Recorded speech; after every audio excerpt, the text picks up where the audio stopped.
I have to say, going through this stuff, I have nightmares about it, and I hope you don't have them as well, but you probably will.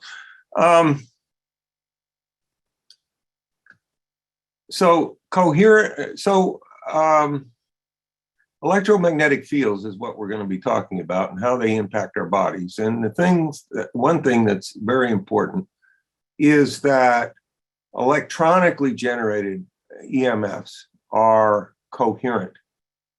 That is, they're put out in a particular vector direction with a particular frequency, phase, and polarity. And for all of those reasons, they produce very strong electric and time-varying magnetic forces, which can then impact the cells of our bodies.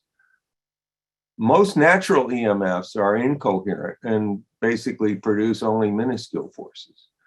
So this coherence is very important, and it is essential for the ability to use EMFs for wireless communication. So the same thing that causes impacts on our bodies is the same thing which is required for wireless communication. And so we're going to be talking about that, and we're also going to be talking about the role of pulsation, because wireless communication uses modulating pulses to communicate the information. And those modulating pulses make these EMFs much more biologically active, basically because the peak intensities are the crucial thing, not the average intensity.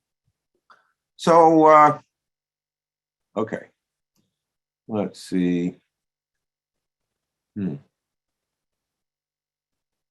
do I, oh, okay.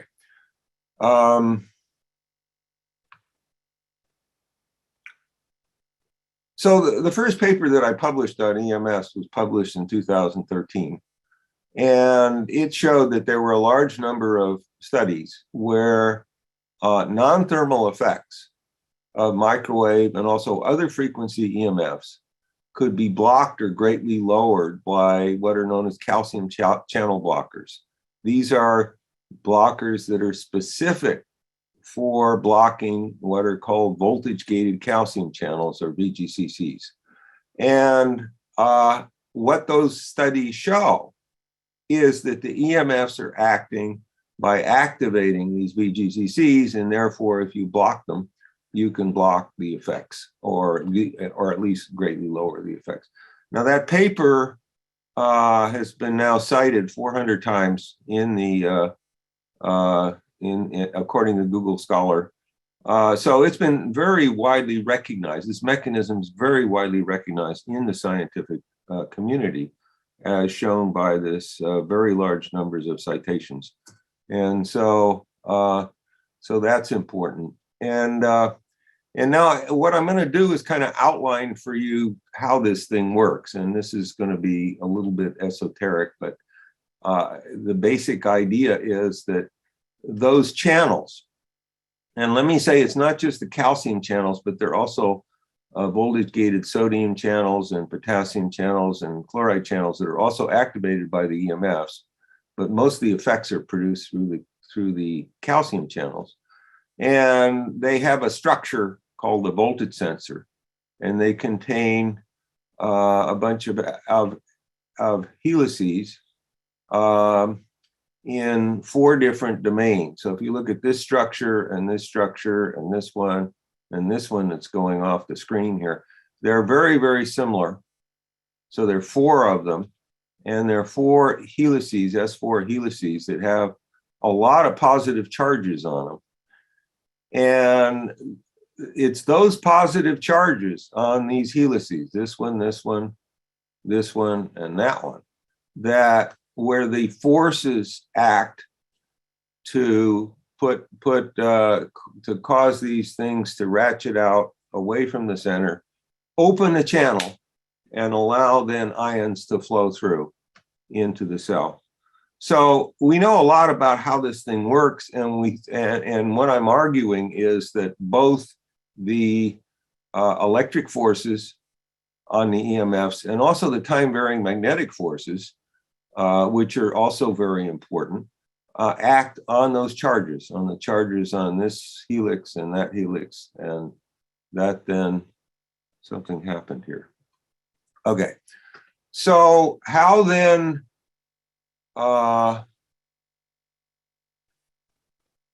let's see, close that, yeah, okay. How then do you get biological effects? And the biological effects are all sort of described in this figure. So we have a variety of different EMFs here. They put forces on these voltage-gated calcium channels, VGCCs, and they activate them. They open the channel, and you get large amounts of calcium flowing into the cell. And so you get very large increases in intracellular calcium as a consequence of that. Now, part of the reason why calcium flows into the cell is because typically in the cells of our bodies, under most conditions, the calcium outside the cell is about 10,000 times higher than the calcium inside the cell. So there's a huge flux of calcium going into the cell. And when that happens, you get pathophysiological effects shown here, that is damaging effects in the body. And they're produced mainly through two main pathways, this one and this one here. One of them is calcium signaling. So calcium signaling is very, very important in the cells of the human body and the cells of all animals and all plants and probably a lot of other organisms as well. And if you get excessive calcium signaling, that can produce pathophysiological effects. And then there's a second pathway that goes on here where you get increases in, and let me say, you don't need to remember all this stuff. What I'm trying to tell you is we know a lot about the specifics of what's going on here. You get increases in nitric oxide and superoxide, and these two react with each other very, very rapidly to form this guy, peroxynitrite. Peroxynitrite is a potent oxidant. It's not a free radical, but it breaks down to form highly reactive free radicals over here. And they, in turn, produce oxidative stress, and they activate NF-kappa B and produce inflammation. And I think probably all of these things have been discussed in other talks here. And so they then all contribute to the pathophysiological effects that occur. Interestingly, when you have modest increases in intracellular calcium instead of very large ones, you can also trigger a therapeutic pathway through nitric oxide signaling and raising the level of NRF2, and that then produces therapeutic effects. This therapeutic pathway produces effects that are almost exactly opposite what you get from the peroxynitrite oxidative stress inflammation pathway. So what that means, under different circumstances, you can get almost opposite effects from EMFs, depending on how big this calcium increase is, okay? Now there's one other thing in here that I want to mention to you, and that is that nitric oxide also has other effects, and one of them, nitric oxide binds to cytochromes, and it can inhibit their activities. And so one of the groups of cytochromes that are important are cytochrome P450s, and they then are blocked by nitric oxide. And what do they do? Well, one thing that cytochrome P450s do is they help detoxify the body from toxic carbon-containing compounds. So, so there can be a synergy between the EMFs and the and chemicals for that reason. And I'm going to talk later on about a second kind of way in which they connect synergistically as well. So I just want to, okay, so we have a lot of information about how this whole thing works in it. And the reason, oops, I'm not, oh, what's happening here?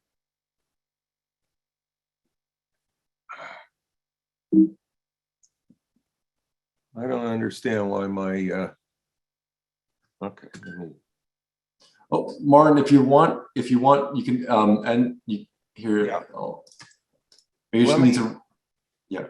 Let me, no, it doesn't want to escape. Oh, now it's going. Okay. All right. So, okay, so this paper that I published on the how you get penetrating effects, and it has to do with the coherence of these EMFs, and was published last year in May, and it's a very important paper for showing us not only sort of basic properties, but also specifically how you get highly penetrating effects, even from millimeter waves, that where the electric fields don't penetrate well, but the magnetic fields are highly penetrating. So anyway, so what we have here is a number of important things, and I've already mentioned most of them. Whereas electronically generated EMFs are coherent, most natural EMFs are incoherent. And so they only produce minuscule forces in comparison with the very large forces from the electronically generated EMFs. So that's a very important difference. It's the peak forces that produce most of the effects. And we know that from these pulsations. They are produced by these highly pulsed EMFs are much more biologically active than our non-pulsed EMFs of the same average intensities. And average intensities, which are the basis of the safety guidelines, tell you nothing about safety. So it's the peak levels, the highest levels that are the most important. So you get a number of highly penetrating effects from millimeter waves, even though the industry says you cannot get them, and that's and I discussed a number of these in here, and I'll talk about some of those later on as well. So modulating EMFs, which are used to carry information in all wireless communication except for FM radio, are very important in terms of producing much higher effects. And so the same things that are important for wireless communication are important for producing maximum effects in our bodies. And this is you know, and as I said before, average intensities are the basis of all the safety guidelines, and they simply cannot be used to predict biological effects. They simply don't work. 5G is designed to be extraordinarily highly pulsed in order to carry vast amounts of information. And that's the basis, that's the primary basis of the concern for 5G, is that it because of its properties, it produces you know, very, very high effects, biological effects. Okay. Okay, I think I've already discussed all of those things, so let's go on. Let me just say, the industry, this is a multi-trillion-dollar industry, the telecom industry, has been very active in attacking individual scientists who came up with findings that they didn't like. And so there's been character assassination against a very large number of scientists. This thing really started with Dr. Henry Lai in 1994 when he started seeing DNA effects. And Dr. Lai has been important in other ways as well. Um, and they've also attacked, had personality assassination attacks on all of these people that I've listed here. And I suspect there are others that should be included. And each of these people has had a distinguished scientific career. The only reason they're being attacked is because they had important findings the telecom industry did not like. So anyway, I've had recent attacks, and I take it as a badge of honor that that is the case. However unpleasant and difficult it makes the situation. So this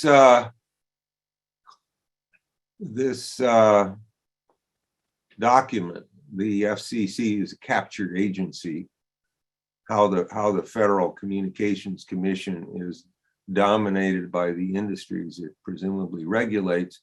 This was published by the Harvard Institute for Ethics, and it tells you something about how the most important regulatory agency in the U.S. is supposed to be protecting us. In fact, is not. And so EMFs have higher effects in children than in adults. And there are 4 reasons why this is true. One is that children have much higher surface to volume ratios, so their tissues, including their brains, are more exposed to the EMFs. A second is that children have much higher densities of stem cells, and the stem cells are particularly sensitive to the EMFs. Has been discussed in some detail by Dr. Igor Belyaev. The developing brain appears to be especially sensitive to EMFs, and we'll talk about some of the reasons why that is later on. And young tissues have much greater extracellular water content than do older tissues, and that leads to deeper penetration of the effects, and this has been discussed by Dr. Deborah Davis.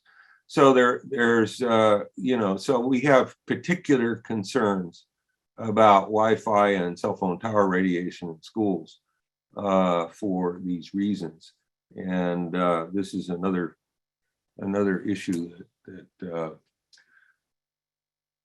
needs to be considered. Okay, now what I'm going to be discussing here are 8 possible, and I would argue highly plausible, EMF caused existential threats to our survival. In other words, each of these individually is, in my judgment, a potentially serious threat to our survival, and from effects of EMFs in people. And before doing that, however, what I will first discuss is 9 different very well documented effects of low intensity non-thermal EMF exposures. So these have nothing to, let me say, the FCC and the regulatory agencies and the industry only recognize heating in terms of effects. And as you've already seen, that's not the way EMFs work. So I'm going to talk about these. These are things that have been extensively documented, and some of these are central to the sort of nightmare scenarios that I'm going to talk about with regard to existential threats. Some of them are not, and so the ones that are the ones that are outlined here. So there are a large number of published review articles that basically show that EMFs produce lowered fertility, and so they change the structure of the testis and the ovaries. They produce lowered sperm count, motility, and quality, and I'll talk about those in a little bit more detail. A lowered number of follicles, and increased spontaneous abortion, lowered levels of the 3 sex hormones, lowered libido. So almost anything you can think of that has to do with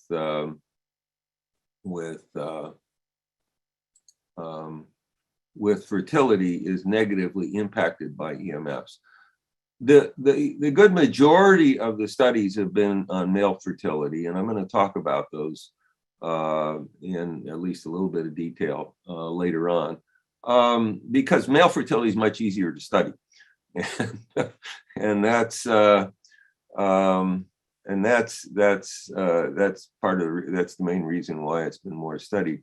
But we have, as I say, there are there are effects in females as well that are demonstrated in animal studies and in some cases in humans. There are also neurological neuropsychiatric effects. There are 35 reviews on those. There are many changes in neurotransmitter activity. The things that I'm going to concentrate on, and I'll discuss them later on in a little more detail, are what appear to be the neuropsychiatric effects: insomnia, fatigue, depression, headaches, lack of concentration, cognitive dysfunction, anxiety, agitation, memory dysfunction, etc. I mean, these are all things that, as I think you all know, are very common in our society. We complain about them all the time. We know they're caused by EMFs, and nobody pays any attention to them. Well, that's a slight exaggeration, but it's pretty close to true. There are also cellular DNA damage of 3 different types, and I'll talk about these as well later on.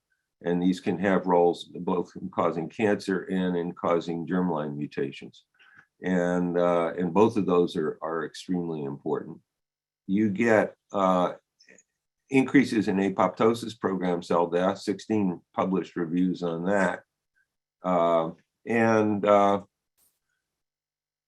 You get oxidative stress and free radical damage. We already talked about those a bit from the peroxynitrite pathway. You get endocrine, that is hormonal effects. And as far as I can tell, every single hormone system in the body is impacted by EMFs. Not always the same way. You do get effects, both the non-steroid and the steroid hormones, and are affected and by EMFs. You get excessive intracellular calcium, which, as I've already told you, is probably the underlying cause of almost everything else. Not quite. In fact, some of the studies have shown that the sodium channels can be important as well in producing some effects, some specific effects. I won't talk about those. The cancer, you get, there are 44 published reviews arguing that cancer is caused by EMFs, and that it involves the initiation of carcinogenesis. Those are the DNA effects, tumor promotion and progression, including increased tissue invasion and metastasis. The whole pattern, the whole gamut of things that are involved in cancer causation are stimulated by EMFs. There are 44 reviews on that. The only reason why we're still arguing about whether EMFs cause cancer is because the industry has so much money and so much power that they can, I mean, there's been huge numbers of review articles that have shown there's a very large and diverse literature showing that EMFs do all of these kinds of things. There are cardiac effects on the electrical control of the heart, and I'll talk about those also in some detail as we go on. And so these are not the only things that EMFs do. In fact, I'll talk about some other things that they do later on. But these are the ones that are most extensively documented. And I think they're obviously very important, each of them individually. So how are we? Okay. So, okay, so what I'm going to do is talk about these can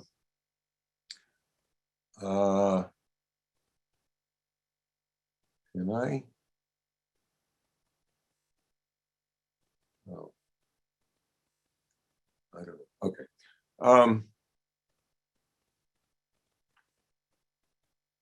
I can't see some of my screen here because this thing is on here, but anyway.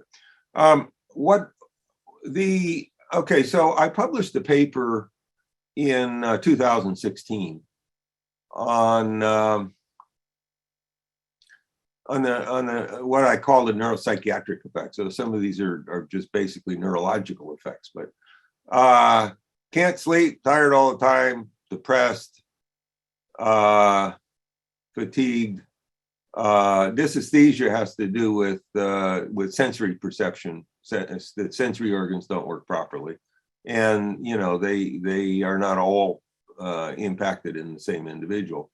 Concentration, attention, dysfunction, memory changes, that is, the memory doesn't work well, dizziness, irritability, loss of appetite and body weight. And by the way, you can also get increases in body weight as well from EMFs under different conditions.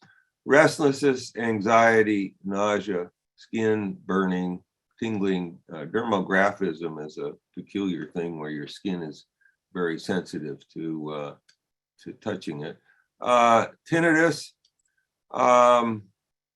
One of the things that's been, so most of these have been studied in epidemiology, although the evidence for causation is very strong, even from the epidemiology. But the one thing that's been studied most experimentally is EEG changes. There are 38 different studies that have been done, experimental studies where different EMFs have been used and where there are changes in the EEGs in the human brain.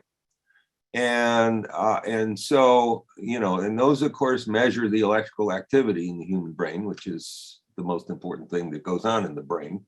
And so what's clear is experimentally, EMFs, low intensity EMFs of the sort that the industry claims can't possibly do anything, are producing changes in the electrical activity in the human brain.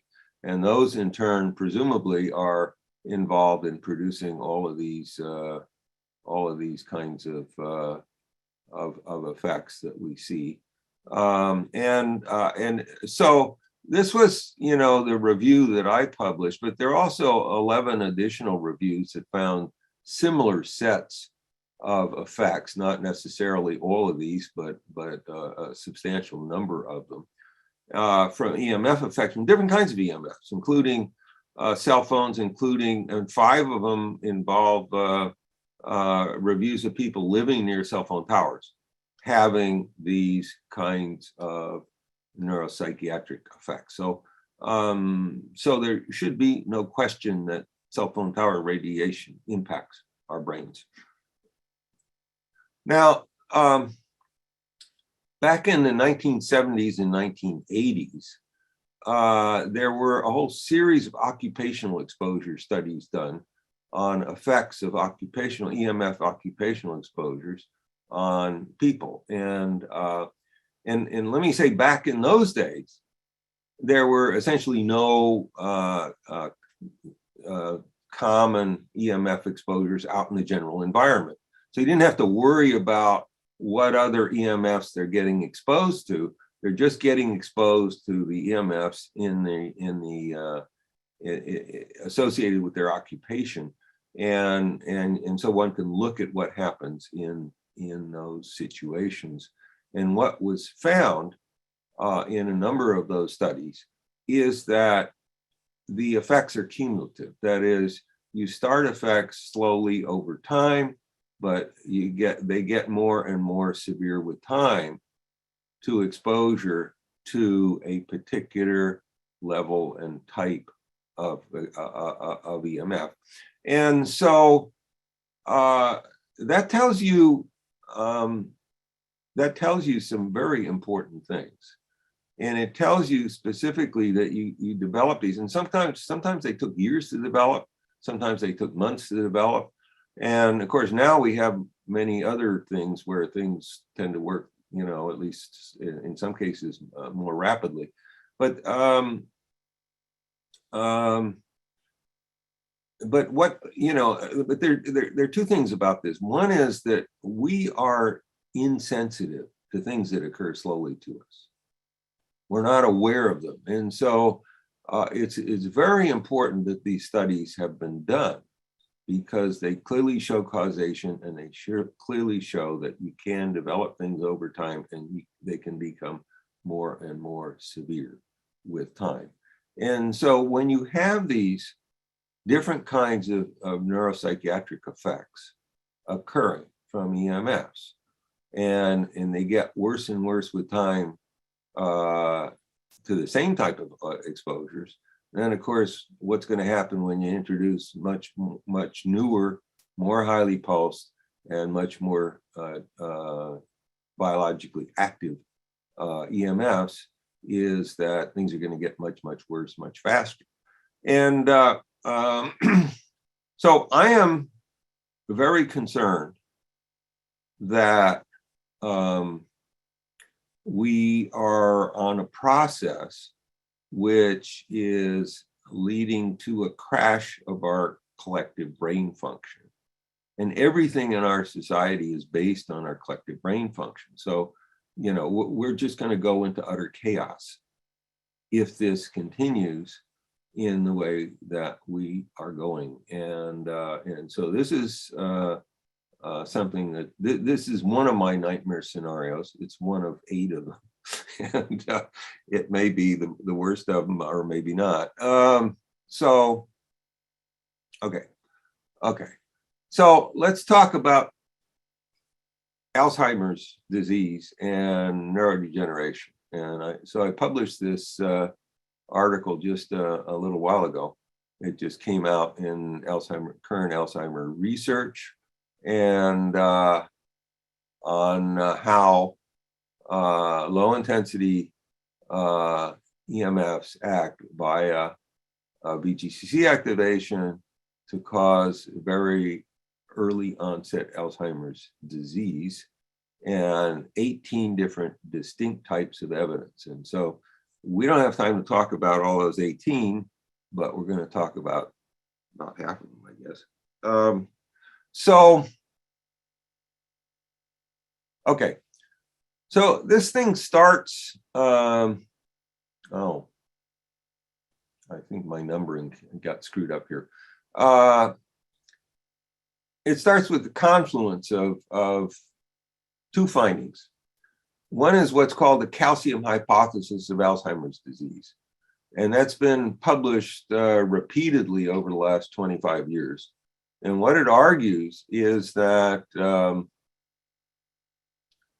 we have okay, so I see somebody's raising a hand. What do I do? Click on it?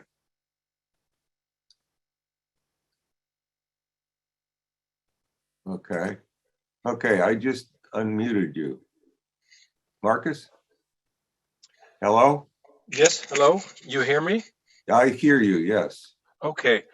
Dr. Pell, I didn't intend this question in the middle of the presentation, but now that that I get the opportunity, I will ask. Okay. Are you aware of the worldwide hum?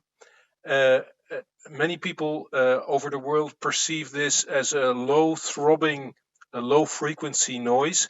Do you think there's any relationship with EMFs? I guess I'm not aware of that. There's many accounts of people perceiving low frequency noise without an actual source. Okay. So I can answer that. There is a phenomenon that's well described called microwave hearing, in which people hear things where there's no actual sound, and where the EMFs are almost certainly interacting directly with the hearing mechanism. And so there is, that does exist. It's been shown to exist, and so it may be involved here.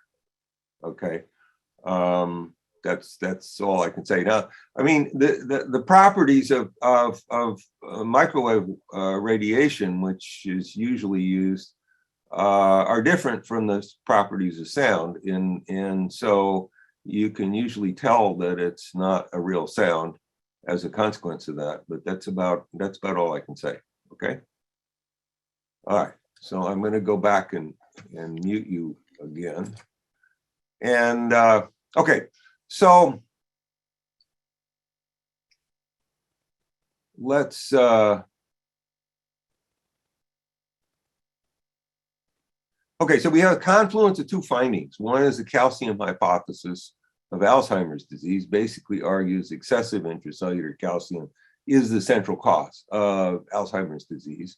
And the other is, of course, EMFs acting via VGCC activation, where the first thing that happens in the cells of our bodies is we get increases in intracellular calcium.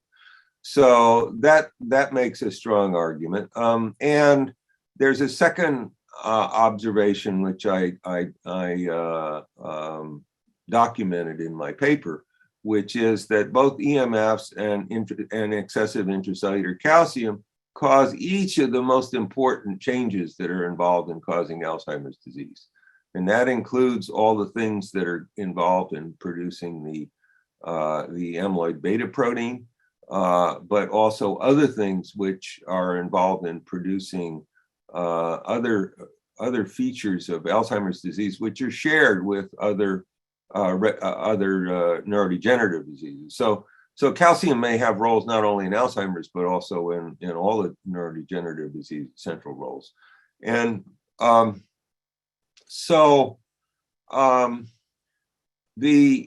Alzheimer's, VGCC activity itself has been shown to be very important in causing Alzheimer's disease. This has been shown because genetically caused elevated VGCC activity produces an increased susceptibility to Alzheimer's. And in addition, the VGCC calcium channel blockers are useful for both Alzheimer's prevention and treatment. So this says it's not just intracellular calcium, but actually the VGCCs have important roles here as well. And we've had, and so there are a number of other things. And let me say, I'm giving you these are among the more important of the 18 different types of evidence, but they're not the whole sum of them. But we have had in recent years a decrease in the age of onset of Alzheimer's, and that's difficult to explain, but that is explained, I think, by the EMFs. The timing of this decrease corresponds at least roughly to the timing of the increase in EMFs in our environment. EMF occupational exposures are linked to increased incidence of Alzheimer's.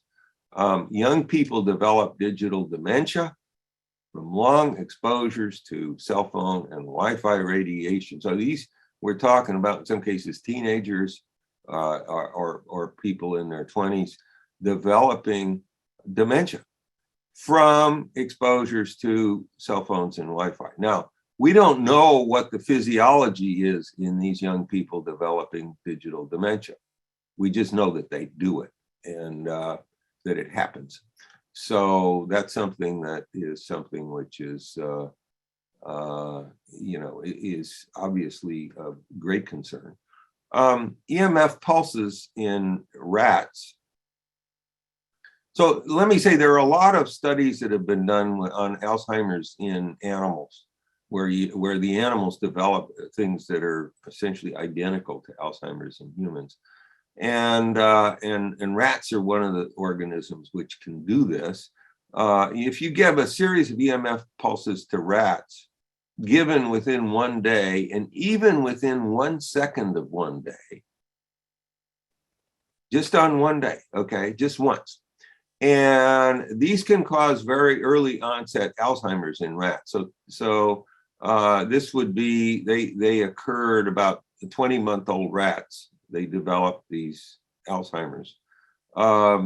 This would be approximately the equivalent of 42-year-old humans developing near universal Alzheimer's. And so this is a very early onset Alzheimer's in rats. And the only thing you need to do to convert perfectly normal rats into very early onset Alzheimer's rats is give them a series of pulses within 1 day and EMF pulses within 1 day, and even within 1 second of 1 day.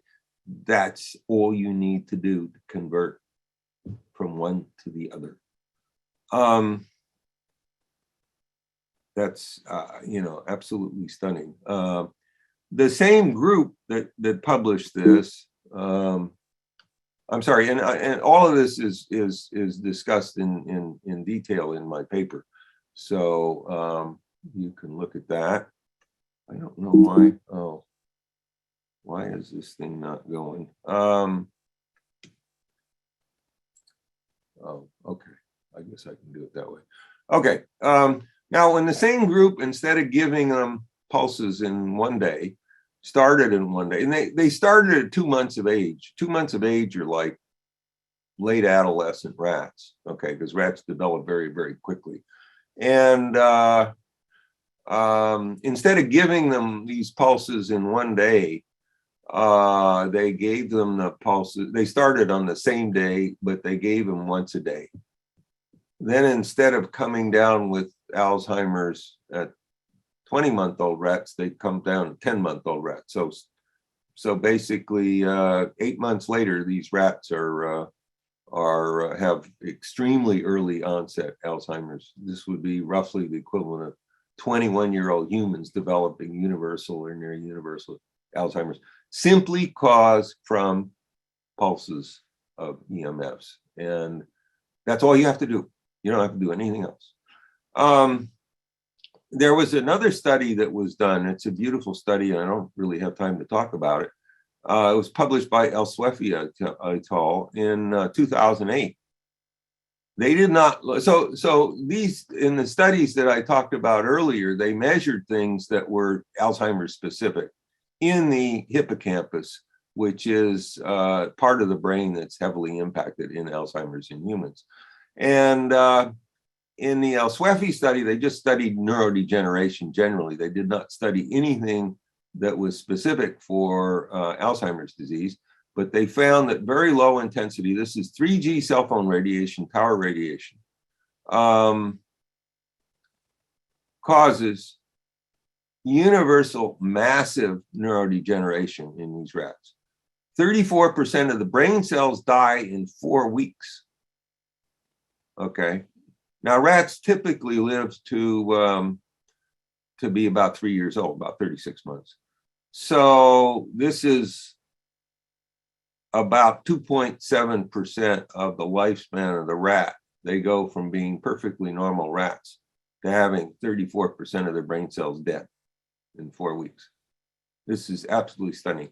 The other thing that's interesting about the El-Swefi study is they showed that this entire the process, they measured 11 different things that were involved in this process of neurodegeneration, and they showed that each of them was greatly lowered by using a VGCC calcium channel blocker. Each of these 11 things were greatly lowered. So what is going on here?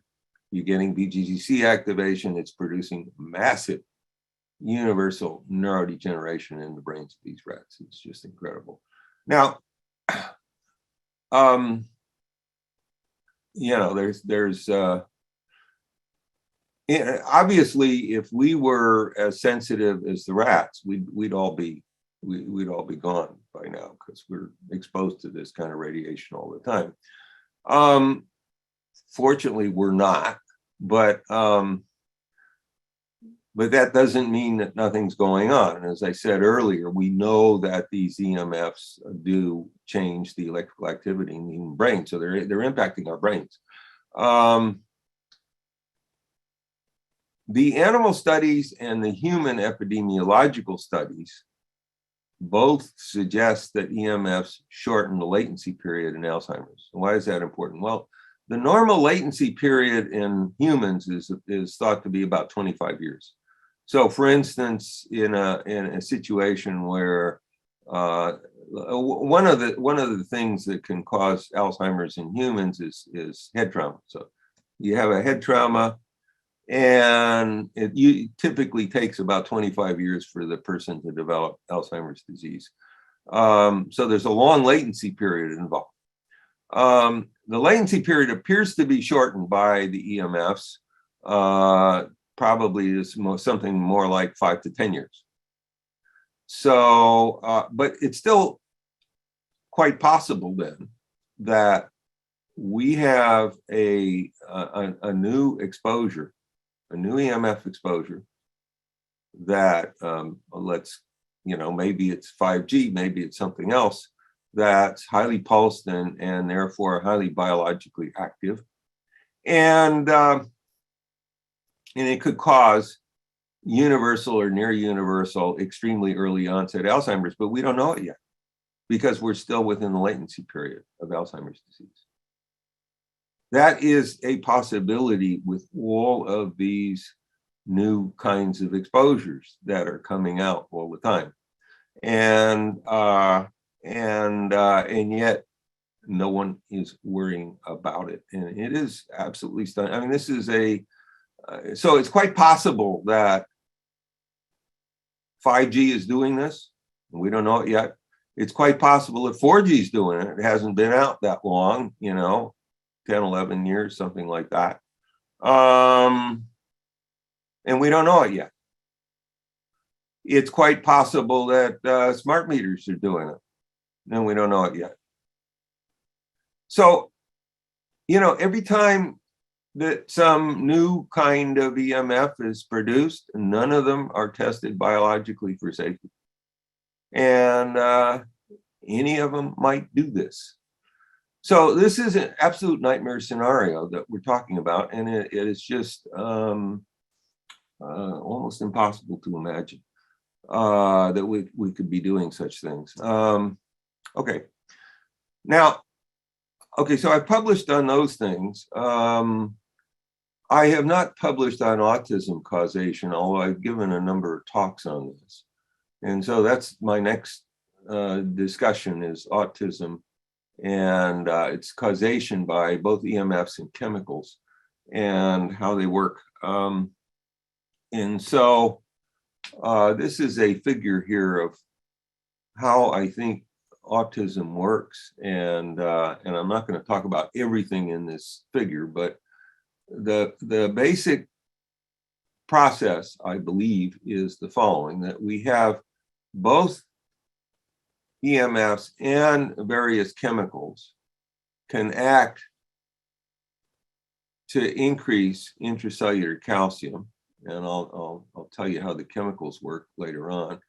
And that the excessive intracellular calcium in the brain, in the developing brain of both in utero and also shortly after birth, there is a tremendous amount of synaptic formation in the developing brain in humans and in animals at that stage in development. So both late in gestation, the last 3 months, and also in the early life of the child.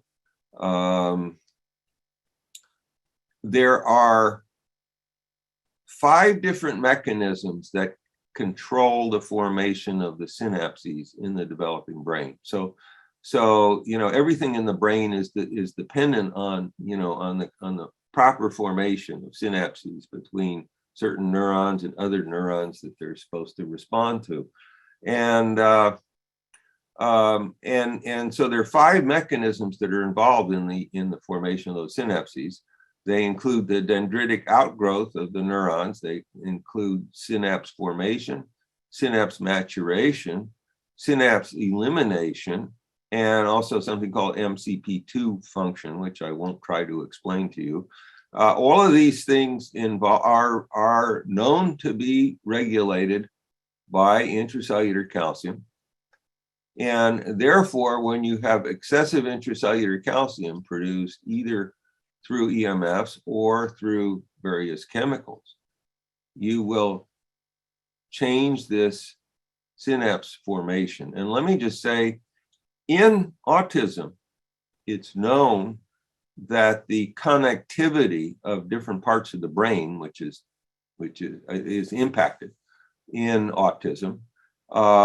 Some things you get more connections. In other cases, you get, and in most other cases, you get less connections, less synaptic connections. So we know that the brain function is impacted by changes in synapse formation, and we know that these processes are very active, as I said earlier, in the developing brain, and that they are all regulated by intracellular calcium. Okay. So we've already talked about how EMFs do this. I want to say I'll talk about how chemicals act as well. And now, in addition to the usual sort of garden variety types of autism that we see, there are also what are called syndromic forms of autism. And these are caused by germline mutations that affect the synapses. And sometimes they affect them directly and sometimes they affect them indirectly. But they all affect the synapses. But the different synapses in different parts of the brain are different from one another, so they're not all equally affected. And so when you see these genetically caused syndromic forms, they're not identical in their features to the more common types of autism. And those things are caused, but the point is that EMFs may also, through the action of free radicals attacking the DNA, and I'll talk about that later on, they may have roles in producing these germline mutations, in addition to roles on these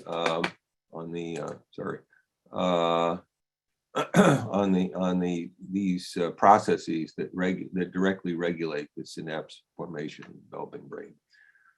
Okay, so that's now there is clear evidence that that excessive VGCC activity can cause autism. The situation, and this is genetic evidence, there's a mutation in one of these VGCCs. I'm not going to try to explain this nomenclature to you, but it that causes what's called Timothy syndrome, where the channels, when they open, are very slow in closing, and so you get much higher increases in intracellular calcium as a consequence of that. There are also a number of others. There are mutations in a different subunit of the VGCCs that can also cause slowing of the channel. There's another one of these VGCCs. It has very low expression in the brain, but nevertheless, when you get very slow closing of it, it causes symptoms of autism rather than full-fledged autism. And then there's another channel here which indirectly affects these calcium channels, and it also can have roles in causing autism. All of these are genetic studies that clearly demonstrate causation. And let me say, there are also genetic polymorphism studies where more modest increases in activity can cause increased susceptibility to autism as well. So the genetics clearly shows that the VGCCs can have roles in causing autism in this way. Now, how do the chemicals work? And I'm sure quite a number of you are probably interested in chemicals actions in the body, and these are chemicals that were involved in multiple chemical sensitivity, but they also have roles in lots of other things. And they all act by increasing the activity of the what are called NMDA receptors. And when those are activated, you also get increases in intracellular calcium here. So each of these pathways, and some of them have, like the mercury and hydrogen sulfide act along two different pathways. The the organochlorines, the organophosphorus and carbamate pesticides, they all act to produce increases in intracellular calcium and consequently nitric oxide as well. And so now it's my opinion that the EMFs are the primary driver of the autism epidemic. Okay, and that that may seem surprising to you. There have been more studies done on chemical action than on EMF action, but that just means they haven't been studied very much. But the reason that it's my opinion that is that the organic solvents, the organic chlorine pesticides, the organophosphorus and carbamate pesticides, all of these compounds here, their synthesis went up. There were huge increases in the production of these things during the 30 years following World War II. But that was really before and so there were plenty of these things out there back in 1975, but that was really before the autism epidemic really got going. So that's not to say that these don't have any role in causing autism, but I don't think they're the primary driver of the epidemic. I think the primary driver of the epidemic are the EMFs, and that but they may act synergistically with these, and we already talked about other synergisms with chemicals. So that's not absolute proof, but I think that's my reasoning for thinking that the EMFs are probably the main drivers of the epidemic. It really has to do with the timing of the autism epidemic, with this huge increase in EMFs that we've been seeing over the last 20, 25 years in our environment. And so that's now. So anyway, so basically what I think is happening is that the chemicals act on this pathway, the EMFs act in this pathway. They both act through intracellular calcium. They both can act to impact the synaptic formation in the developing brain. These things here are things that were discussed in the introduction of my talk, and I'm not really going to discuss them, but I think they're important for understanding what goes on, particularly in autism in older children and in adults, why it stays around so long and keeps impacting. There are ways, I believe, to get improvements in autism, and there are a number of other people who believe that as well. So I don't think it's hopeless, but I think that we have a good understanding of what the primary mechanism is likely to be here. And so, obviously, one of the issues is obvious, and that is that, our latest figures on autism incidence is about 1 in 34 births, but those are all, those are all 8 or 9 or 10 years old. Those are things that, that involve births that occurred perhaps a decade ago.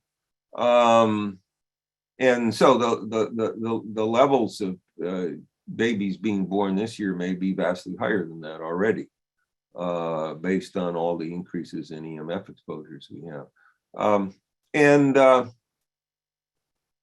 Okay, so there is reason to think that ADHD is also produced by EMF exposure, and this is based on both animal studies and on human epidemiology. And there's one other thing I want to talk about in this context, and that is something that was discussed earlier by Dr. Boyd Haley. Autism is much more common in male babies than in female babies. When you study syndromic autism, which is caused by specific mutations, you can study it in families where it's passed, where the mutation is passed on to both male babies and female babies in the same family. And what you find is that the autism is produced very commonly in male babies, but not in female babies, or in the female babies, if it is produced, is much milder. So males are more sensitive to developing autism for whatever reason. Haley has suggested that male dysfunction, which is a very important thing in young males in our society, may be produced by a similar but milder mechanism than what is causing autism. If that's true, and we have male dysfunction fairly commonly in males in their teens and 20s who were born, obviously, years ago, when we had much lower EMFs. And so if this is true, what it means is that male dysfunction will inevitably be getting much worse based on the exposures we've already had as young males develop over time. So this is, so you can see there are all kinds of problems that are where there are highly plausible mechanisms that are generated, and these kinds of things can generate massive impacts. I mean, just one autism child impacts an entire family, and so this is another plausible existential threat, I think, to our survival. Okay, let's talk about cardiac effects.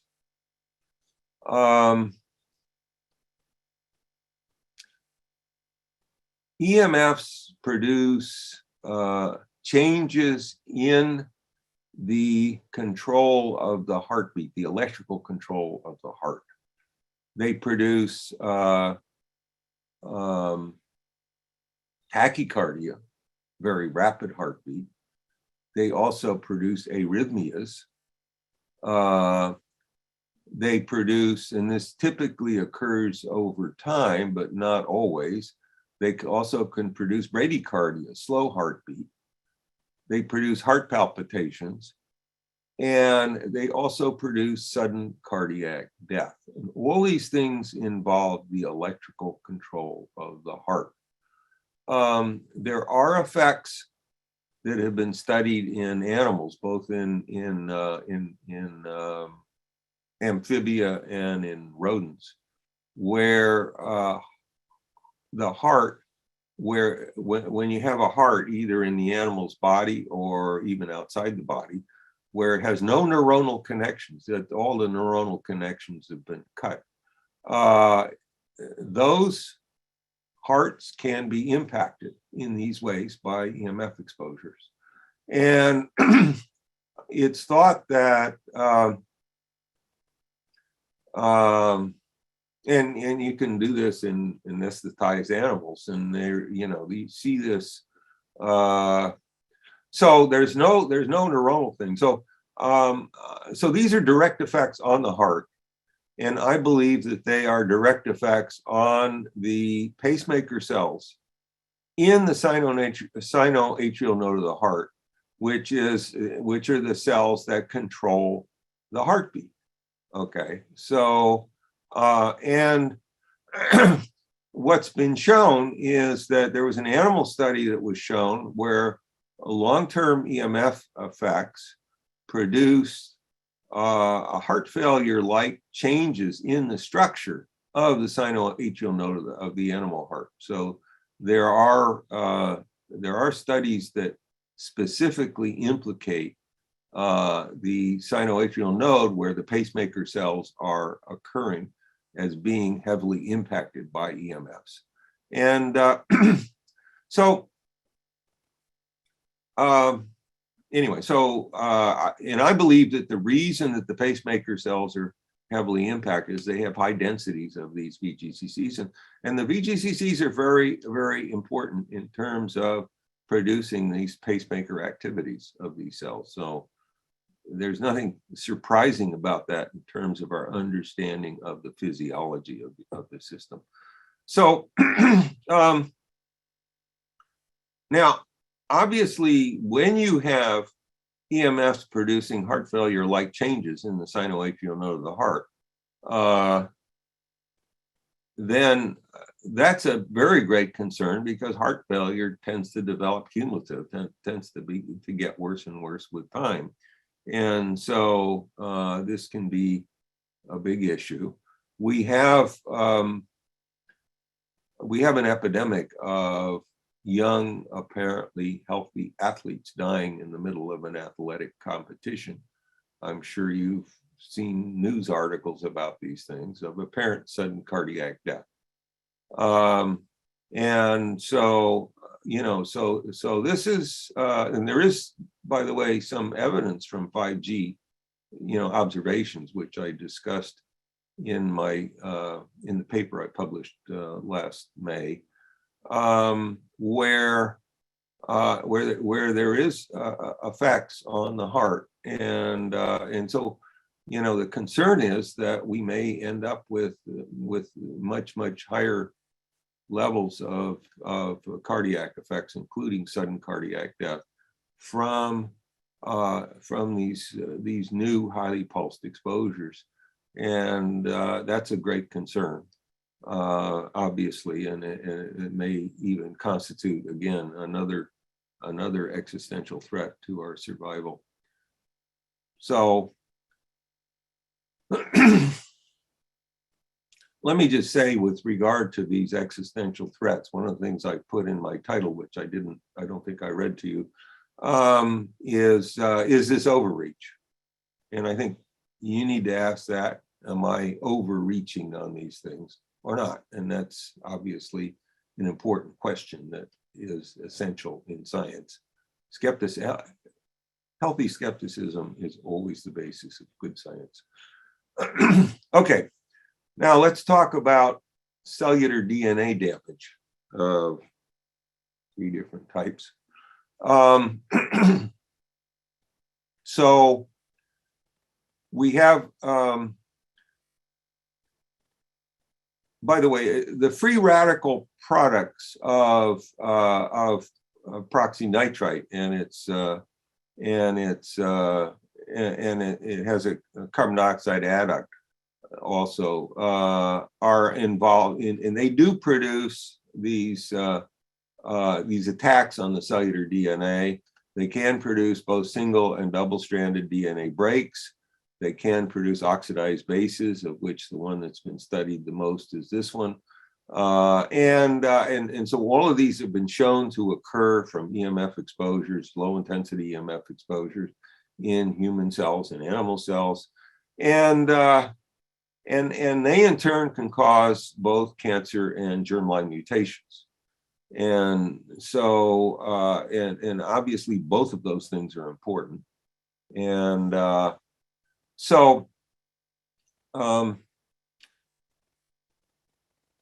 me say, my concern that I want to discuss here really has to do with the question of germline mutations. So, we have, people all over the world are being exposed to these EMFs. And the question that one has to be concerned about is our gene pool, which is the sum total of all the genes in our germline cells, is it becoming highly degraded? Is the DNA in the gene pool becoming highly degraded as a function of all of these things that are going on with the EMF exposures? And I've looked for evidence in the human genetics literature that would tell me whether we've seen large increases in these kinds of mutations that are produced by these kinds of changes in the DNA. And I have not been able to find out whether there have been large increases in these things or not. And so this has been a matter of great frustration to me. I don't know how far along this thing is. And so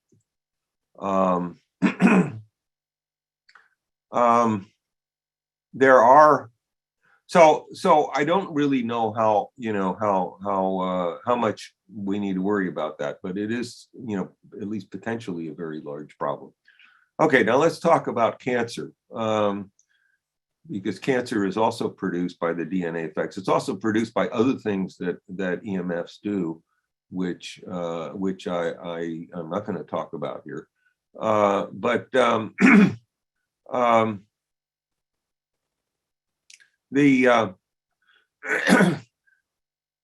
With regard to 5G, the millimeter waves that are used for 5G, the electrical parts of those waves are largely absorbed in the outer 1 millimeter of the body, that is basically in the skin.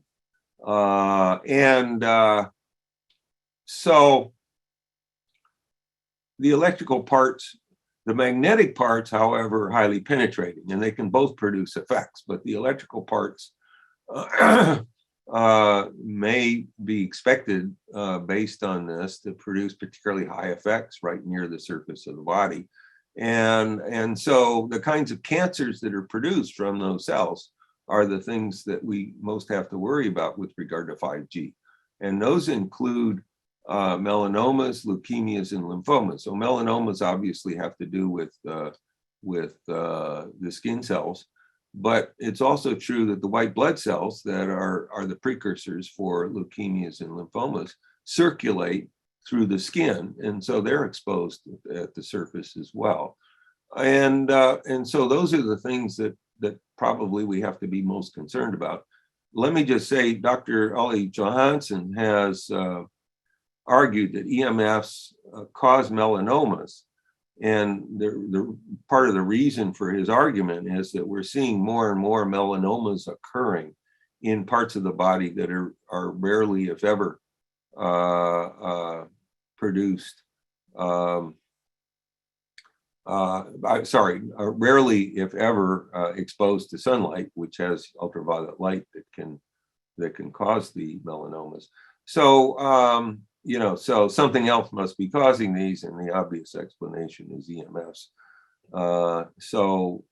That may be another issue here, and that might be obviously very important because the very high intensities by which these 5G are going to impact the outer parts of the body, and that's now. Let me say, I was going to talk to you about EHS, and I don't have, I was unable to develop my slides on that. In the the paper that I published last May, there were interesting studies which I found, which showed that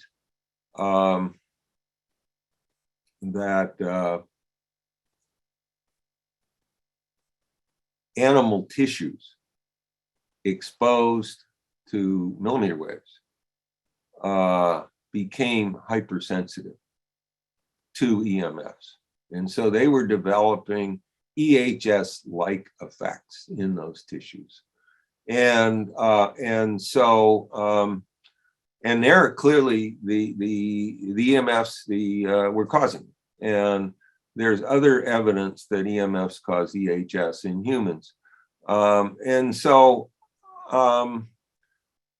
this is, then the question is, what is happening when EHS is caused by this? And the interesting thing is that there was a study done where the electric organ of the skate, this is the fish that's related to sharks and rays.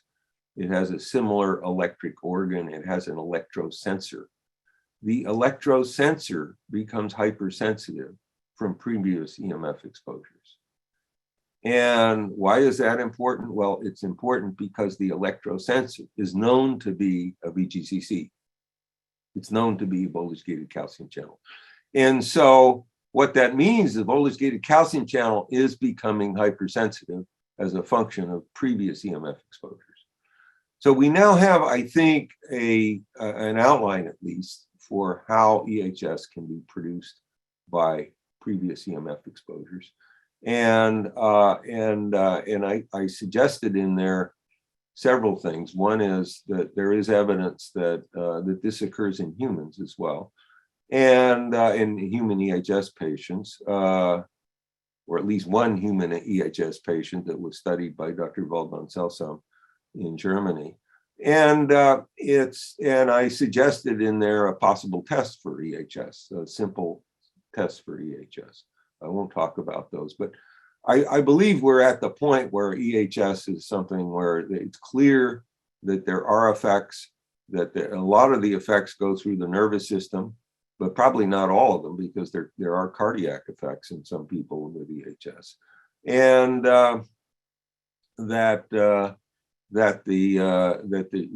primary target is probably the VGCs themselves, that they become hypersensitive.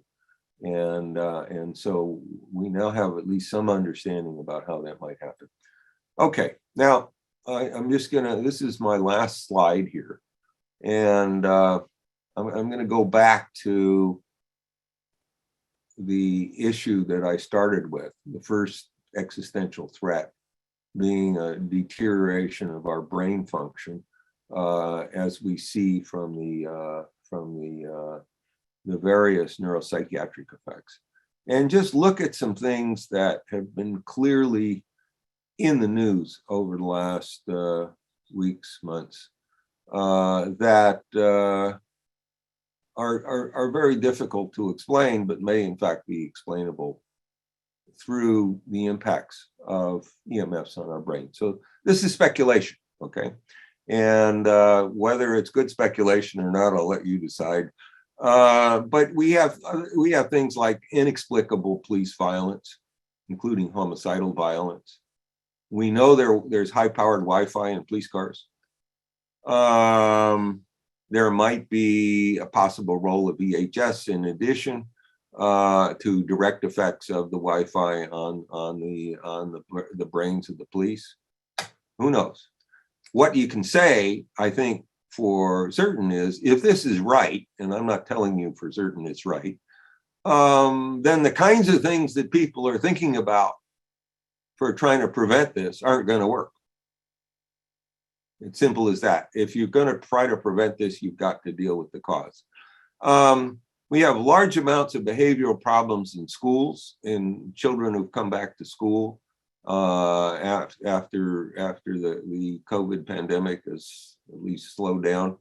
And most of these children spend months, many hours per day at home on Wi-Fi doing distance learning. And yet we have many, many behavioral problems. Is one thing causing the other? Well, we don't know, but it's certainly a possibility. Again, if you don't deal with the cause, you can't get an improvement in it. We've had huge numbers of incidences of inexplicable behavior among both airline personnel and flyers. And we know that there's lots of EMFs in aircraft, particularly produced by the Wi-Fi that's been put into them. And again, with all of these, I think you can think about possible roles of EHS. We had large increases in murder rates in 2020, 2021. Could that be connected? Who knows? We have very large increases in road rage.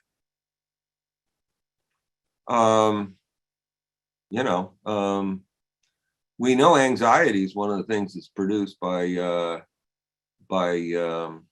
EMFs in people, right? That can be involved in all of these things, really. And and what about all the politicians who spend long hours on their cell phones? What may be happening to their brain function, if anything? Okay, so that's all I have to say, and I want to open this up for questions and see what should I Right. Yeah. Yep. So we'll take it from here. Martin, thank you for the presentation. So here, let me see here. Okay. Okay, great. All right. So before we begin the Q&A, do you want to tell everyone where they could reach you or where they could find your book? I don't know whether my book's still available. See, hold on. We actually we have a screenshot of it. We have it here on our website. Let me share my screen. Yeah. I don't know. I'm not getting any money from the company anymore, so I'm assuming they're not selling it. I don't know. Yeah, we found it on Amazon. So if anyone wants to purchase it, you can get it from there, I'm assuming. Is this an electronic copy? A paperback and hardcover. I'm not sure if this is. Oh, so it's still available. Okay. It's still available, yeah. And why the hell am I not getting any money from them? Okay. Yeah, all right. So so now we'll get to the Q&A. So thanks for sharing that with us, Martin. So we normally don't take questions directly from the chat.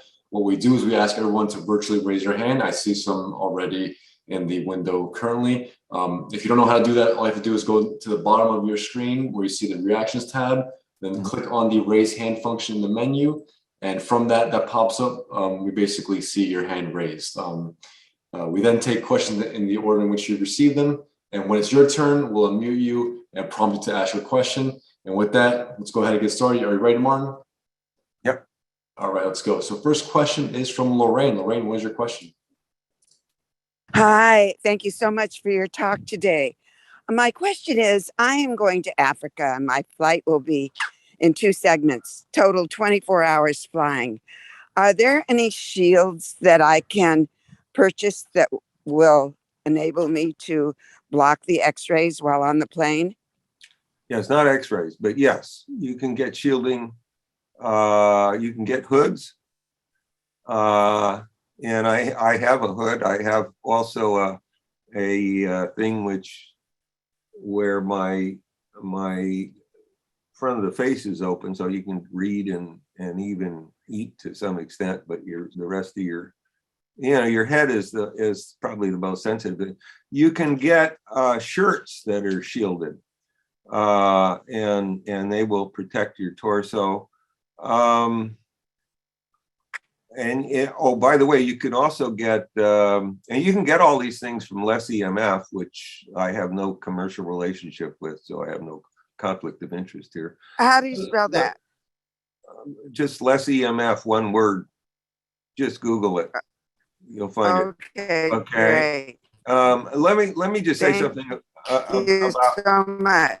Yeah, let me just say something about shielding and how it works. Okay. I talked about the issue of coherence when I first started talking. And I believe that these shields, which have little tiny metal fibers in them, basically act by disrupting the coherence of these EMFs, because the EMFs are going to bounce off these little fibers in various directions and they become incoherent as a consequence of that. That's what I think is the main way in which these things work, and there are other shields that you can get as well that probably work similarly. Thank you for that, Martin, and thank you, Lauren, for that great question. Next, we have Joanna. Joanna, what's your question? Uh, Hi, Martin. Thank you so much for your presentation. You talked a little bit about EHS sensitivity and the increased sensitivity of the calcium ion channels. I'm somebody who suffers from such sensitivity, and I'm wondering if there's anything that I can do to try to reverse some of that sensitivity, how reactive those channels are. Yeah, okay. I think you got already from at the beginning that nothing I say should be viewed as medical advice. And I just want to emphasize that. Okay, so what can you do to get improvements? I think there are several things that may be helpful. And let me just say, I was actually contacted by someone who's published on this area on EMFs and has found from personal experience that some of the calcium channel blockers actually help. The problem with those, of course, is number one, they have side effects, and number two, they have to be prescribed. So their availability may be maybe zero. But that's one possibility. I believe that one way that you can get improvement is by raising the level of NRF2 in the body. Okay, so NRF2 is a protein that's produced in the cells of the body. It's NRF number 2, no spaces. I published a paper on this with Stephen Levine in 2015. You can get the paper full text at no cost, either off of Google Scholar or PubMed. Just put my name and NRF2 in there and you'll find it, and you can click on it and get the whole thing. So NRF2 is a transcription factor, and it acts to lower oxidative stress by producing a whole series of enzymes that have antioxidant effects. It also lowers inflammation and lowers NF-kappa B, so it lowers that pathway we talked about. Mm-hmm. It lowers the effects of excessive intracellular calcium in a number of situations. And it also improves mitochondrial function, which is another thing that's negatively impacted. I think that a very large number of the health effects, the things that I believe have been discussed in this group of talks, goes through NRF2. There are many, many health promoting factors that raise the level of NRF2 in our bodies, mm-hmm. and that have been discussed by other people in these talks. And so I believe that that's the primary mechanism by which they act, is by raising NRF2. I believe that that's a very useful thing to do for a lot of different things, but including EHS. So anyway, yeah, okay. I guess. Thanks so much. Yeah. Mm-hmm. Thank you, Joanna, for that great question. Let's see, we have Benny. Benny, what's your question? Thank you so much, Doctor. I still think the vax has something to do with the autism, but my question is, I never hold my phone up to my head, but is it bad just holding it in my hand? Do I need to wear a protective glove, or what's the radiation just into my hand? Well, you're getting there. You are getting high level radiation in your hand. Your hand is probably less sensitive than a lot of the other parts of your body, but yeah, you're getting it. I mean,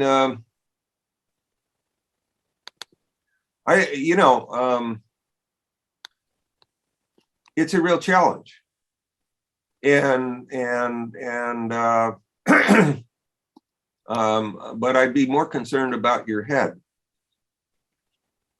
than your hand. I mean, you can't, of course, use it on speakerphone. Then it's away from both your head and your hand. But just carrying it around. Carrying it around, you get exposed in the body even when it's not on. Yeah. And there's studies that have shown that for example, and the impacts on male fertility, which are substantial. If you carry your phone in your front pocket or clipped to your belt, you have much higher activity than if you put it elsewhere in your body. But on the other hand, if you put it elsewhere in your body, it may affect those things. Like, for instance, you put it in your breast pocket, and your heart can be affected. So it's a huge problem. Now, one thing you can do is you can buy, also from Less EMF, you can buy cases, carrying cases that are shielded on one side but not the other. In which case, if you put the shielding towards your body, and it'll help protect your body from the EMFs when you're carrying it, but you can still get calls. The best thing to do, of course, is to put it on airplane mode, in which case the EMFs are very, very low. But this way you can actually get calls. So anyway, yeah. Thanks so much. Yeah. All right, thanks, Benny, for that. Thank you, Martin, for answering that. Let's go to the next question. Sophia, what's your question? Hi, doctor. Thank you so much for taking my question. Please, I would like to know if using radiation-free earplugs for 2 hours, about 2 hours a day, is it safe, both at home and in a car? Radiation-free. So what are these? These are earplugs for the ears. Free radiation earplugs. okay. I'm not familiar with those, but are they air? Basically, are they air driven or? Yeah, absolutely. Yeah. Yeah. Well, that should be good. Yeah. Thank you. Mm-hmm. Okay, next we have Marcus. Marcus, what's your question? Yes, hi, Dr. Pell.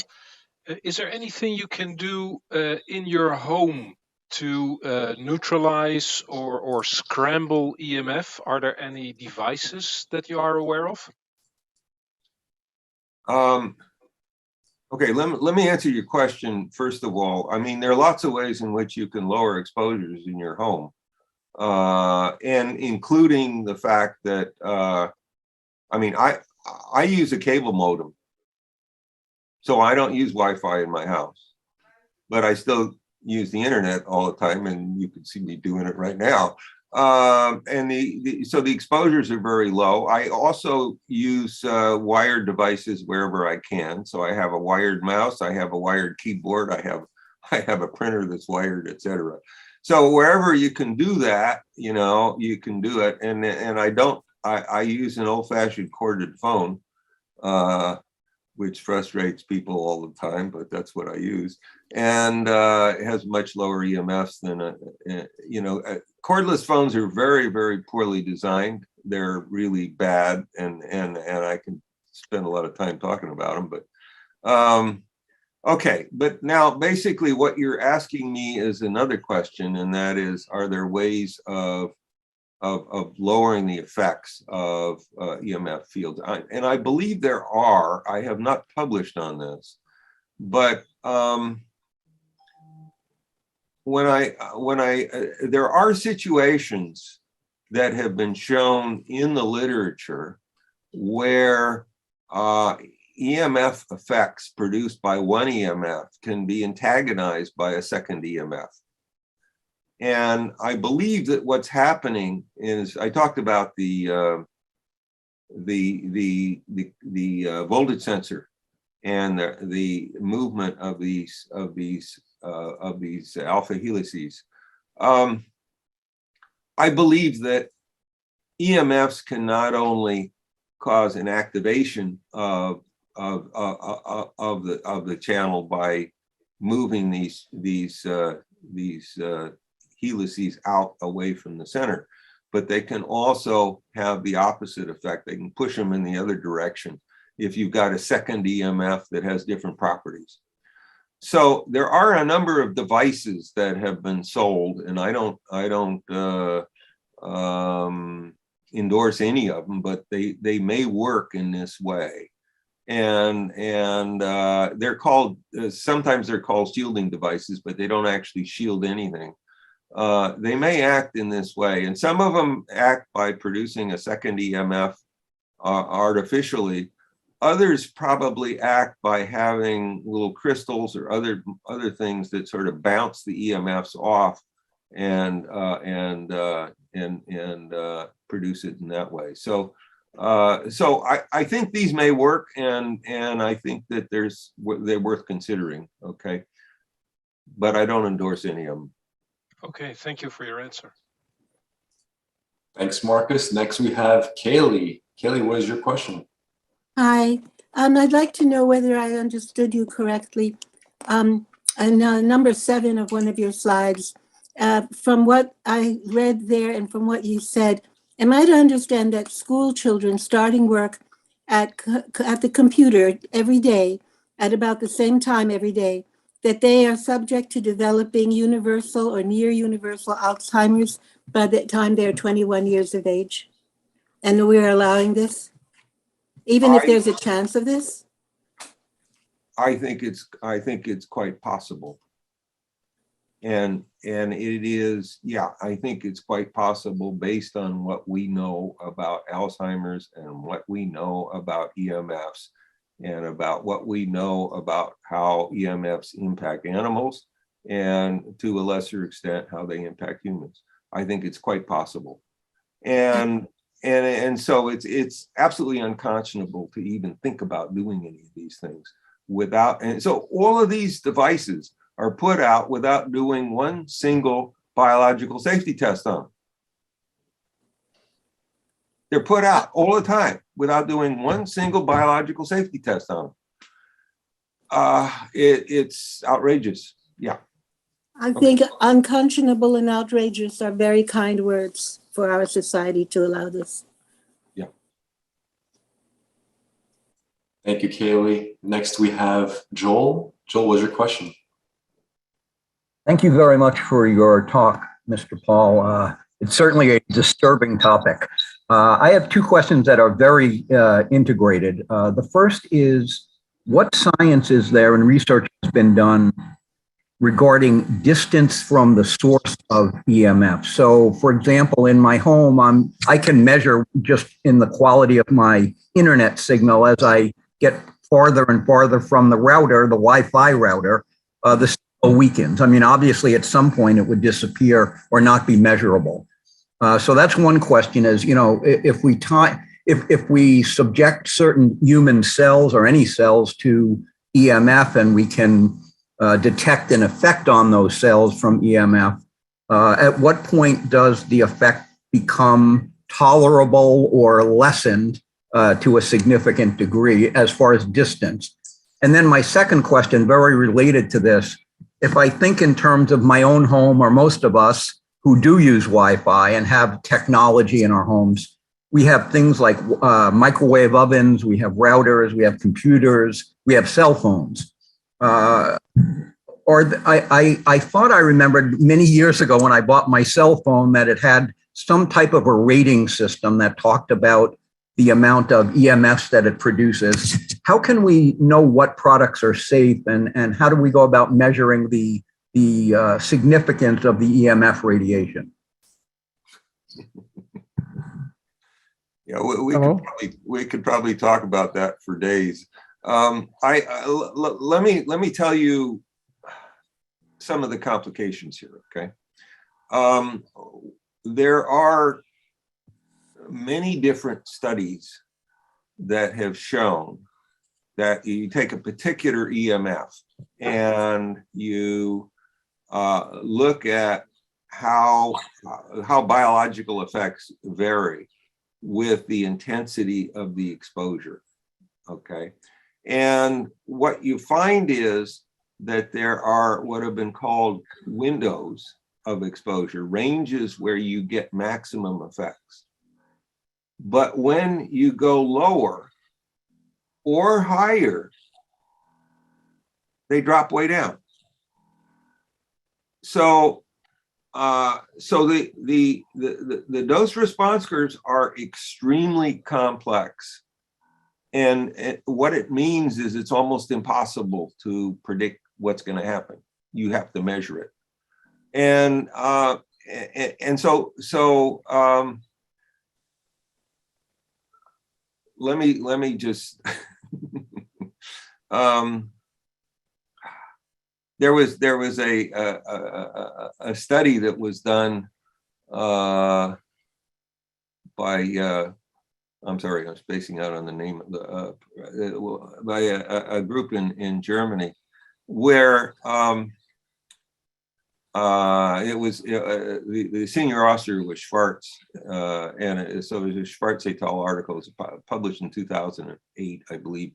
And what they showed was that radiation is very similar to what you get from a 3G cell phone. At great long distances away from it, produced huge effects. And when the industry saw this, they said, oh, they went through the roof, and they tried to say, oh, this couldn't possibly be right, et cetera, et cetera, et cetera, for various reasons. But it could be right. And I think it was right. And so you can get very strong effects from very low levels of particular EMFs. And it's a function of what kind of pulsation you've got and various other things. So, so it's very difficult to make predictions. Now, obviously, the intensity goes off. It's the inverse square law. The further away you are, the lower it gets. That doesn't mean that the effects go down, to zero until it's extremely low. So, so these are extraordinarily complex things. They really are, and it makes it, and so it makes our ability to predict very difficult. The second thing that also makes our abilities to predict very difficult, or a second thing, is that is the thing I mentioned before, and that is that other EMFs can come in instead of adding to it. They can actually disrupt the production. So, so we have just huge numbers of things, and so I don't, yeah, it's in general lower is better, but but there are lots of exceptions to that. I guess that's about all I can tell you. We're in a crazy situation, really insane. Thank you, Doctor. Okay, next one up is Wendy. Wendy, I'm going to unmute you if you could please ask your question. Okay, thank you. I'm going to ask a common sense question. Maybe I know the answer, but I wanted your professional opinion. I was in Europe, and I happened to come upon some superb medicinal mushrooms, reishi mushrooms. And when I brought it back to the States, I says, oh my goodness, as I went through the check, to board the plane, they put it through the radiation, the box. Mm-hmm. And I asked them, please don't, it's vitamins. Mm-hmm. And they refused. And I didn't really know about the Faraday bags. And also the second part of the question is, I know that, which is good, I'm happy for that, for safety reasons, all our bags that board an airplane are great, I think. So is it kind of foolish? So anyway, I ate my medicinal reishi mushrooms capsules because they were very expensive. And but I felt foolish because I didn't think ahead. Maybe I should have had my Faraday bags. Could you please answer those two questions? Is it foolish for us to put things on airplanes? Is it going to lessen the nutritional value of the food item? We're all getting X-rays. It's like, what's the difference? You know what I'm saying? So please give me your professional opinion about that. Food and X-rays at the airports. Yeah, I guess it depends a little bit on what. So these are live mushrooms, is that right? No, they're medicinal mushrooms in capsules, reishi mushroom capsules. Oh, I don't think I'd worry about them then. So does it destroy? Is the X-ray very potent that it's going to destroy the potency of the medicinal mushroom, the vitamin? I wouldn't expect it would. I would think, the thing I'm concerned about with ionizing radiation actually is when very, very high levels are used to sterilize things, like non-organic almonds, for example, are run through in order to kill insects and things. They use ionizing radiation for that now, and those things are much, much higher intensity. So I'd be worried about that. I don't think I'd be worried about what you're talking about, where you're not talking about living organisms, you're just talking about chemicals. I don't think you're going to see a large effect there. Yeah, so next time I'll be prepared and bring Faraday bags that would protect it anyway. Am I correct? Well, it's not a bad idea. Yeah. Well, the Faraday bags will protect against the EMFs. They won't protect against X-rays, I don't think. Oh, they won't? Okay, I wasn't sure. I didn't know. Okay, thank you. Yeah. Thank you, Wendy. The next question is from Christopher. I'm going to unmute you, Chris, if you could ask your question. Christopher? Hello? Oh, You must have stepped away. Let me go out and go get Michael instead. Michael, you're next. Yes. Are you familiar with PEMF devices, pulse electromagnetic field devices? BAMR is probably the best known. Are they of concern? Well, they're used for therapeutic effects, and I've published on those. They go through the therapeutic pathway that I talked about. Okay. So yeah. Okay, well, is there anybody else that has any more questions? Doctor is available to answer any questions that you have about the lecture. Let's try, oh, here comes John. Okay, let's John come on back in. Hey, John, how's it going? All right. Hi, good, how are you? Yeah. All right, so Michael, would you like to ask a question? Michael, are you there? Oh, I just did. Okay. No, yeah, Christopher, he's the one that thank wasn't. you. Okay, sorry about that. All right, Chris, do you have a question? He was MIA too. Oh, there's Mike's. Okay. oh, Oh, hello. Can you hear me? yeah, we hear you. It's kind of low, but can you increase your volume a little bit? Can you get closer to the mic? Yes, I'm trying.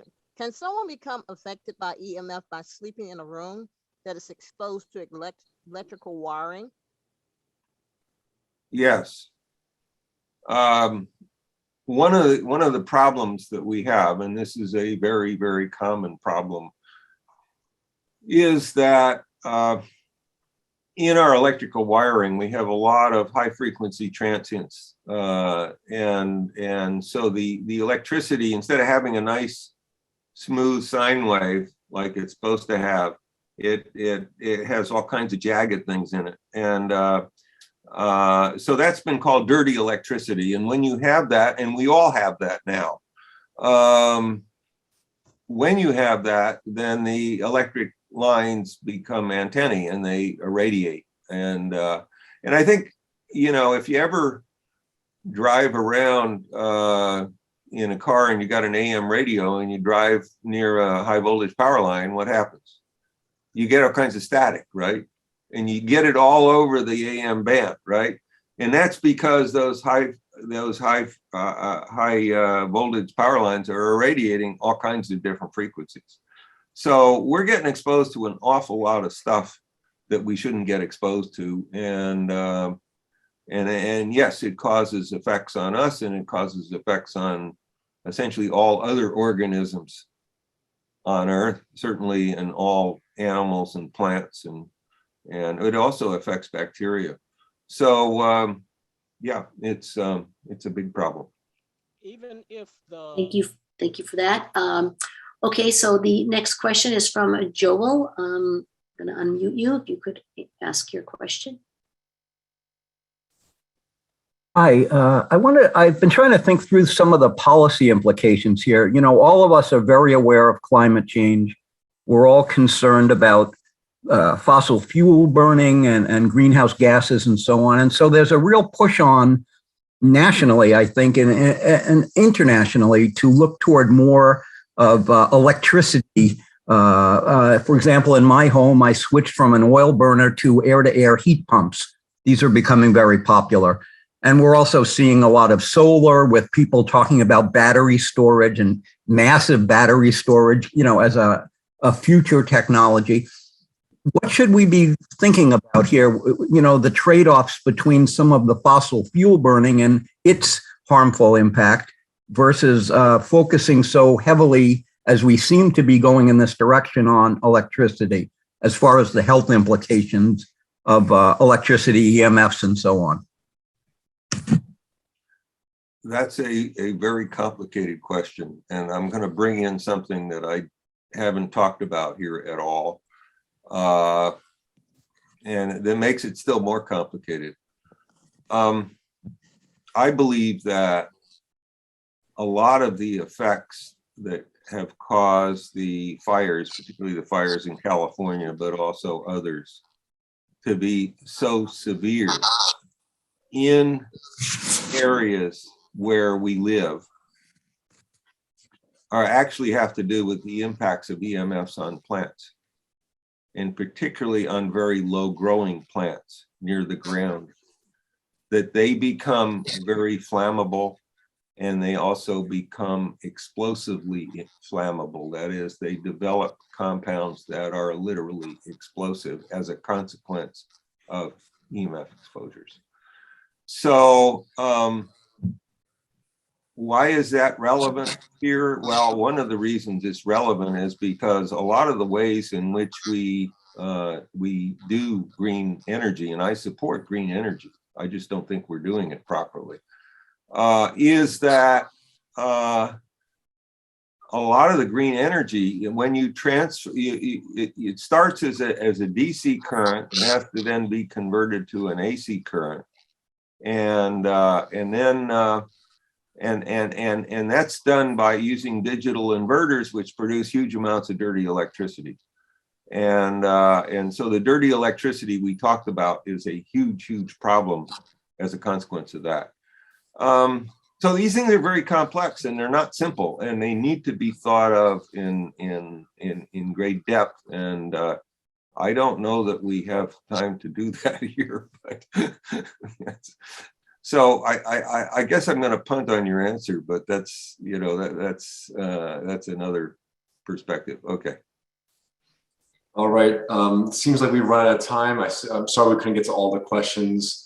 But yeah, so Martin, thank you for joining us today, and thank you for answering all of everyone's questions, and thank you for your lovely presentation. We want to thank you here at the Road Trip About Health, but I just don't want to thank you. I think everyone else in the audience wants to thank you as well. So, audience, what do you have to say? So